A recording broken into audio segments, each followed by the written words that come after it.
Imagine this. For whatever reason, virus, nuclear war, 8 billion humans vanish like smoke.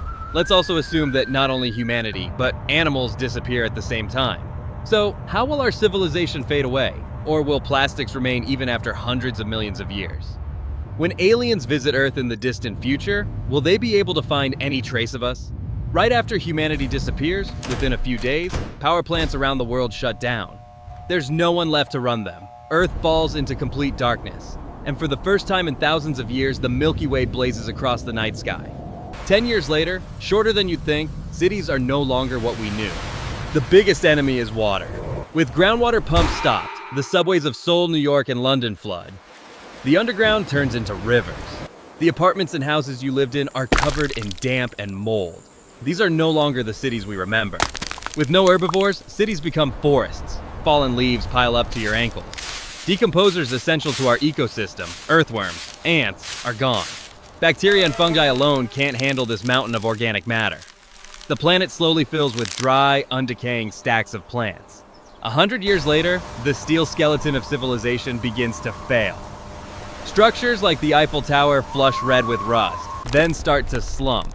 Yet wooden houses hold up better than expected. Why? Their worst enemy, termites, is gone.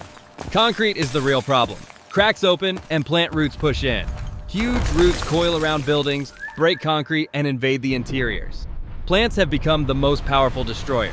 Dams silt up and can't control their levels. On a clear day, one suddenly bursts, and the roads downstream turn into willow swamps. Overhead, our satellites reach the ends of their lives and fall. Each night becomes a brilliant meteor shower show. Thick drifts of leaves and plants catch fire, slowly erasing the shape of the city. 1,000 years later, new forests take hold. Roofs cave in under the weight of soil and small trees. The building frames collapse. The city is gone, replaced by a vast forest, but it's not the forest we knew. Beautiful flowers and fruits have disappeared. Most plants that relied on bees, butterflies, and birds to reproduce are extinct. In their place, pines, oaks, and dandelions, spread by wind, take over.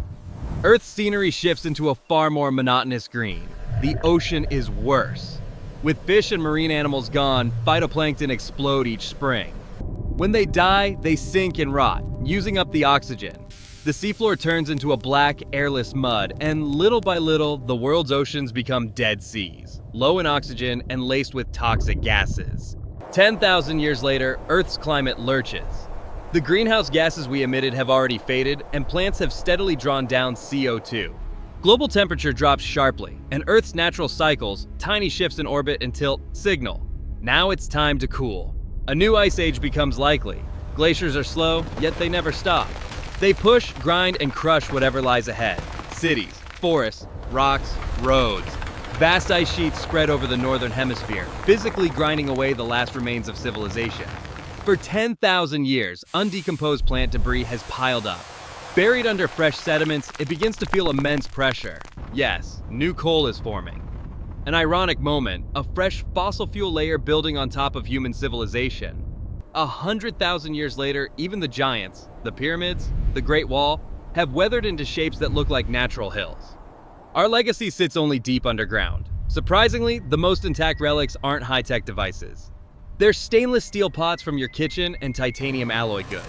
These are extremely corrosion resistant, and buried deep in oxygen-poor sediments, they would keep nearly the same shine they had 100,000 years ago. What you can see is gone, but the heavy metals and chemicals we used remain concentrated in specific layers, like chemical ghosts. 1 million years later, cities become layered rock records underground. Geologically, humanity's most definite and embarrassing legacy appears: plastic. The PET bottles and plastic bags we threw away don't fully decompose. They break into microparticles and seep into sediments worldwide.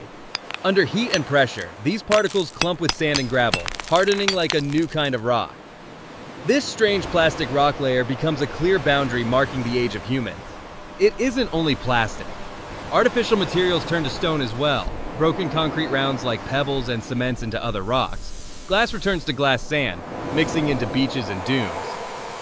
10 million years later, the fossilization of civilization. 10 million years is enough time for an entire civilization to become fossil. Tectonic plates shift. The ground we lived on is buried kilometers deep. Human civilization is now a perfect fossil. Complex subway networks and entire landfill mountains are compacted into a single massive stratum. We call these technofossils. 100 million years later, a complete reset.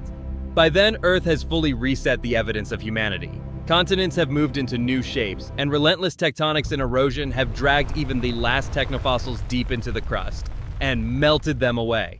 Nowhere on the surface can you find proof that we were here. Plastics are made of carbon chains. After 100 million years underground, hundreds of degrees of heat, thousands of atmospheres of pressure, they carbonize completely or break down into gases. The very idea of plastic no longer exists. But our final traces lie beyond Earth.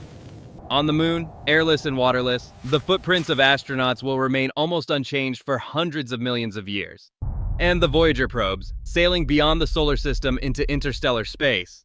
Our civilization may be gone, but the evidence that we existed will drift forever among the stars.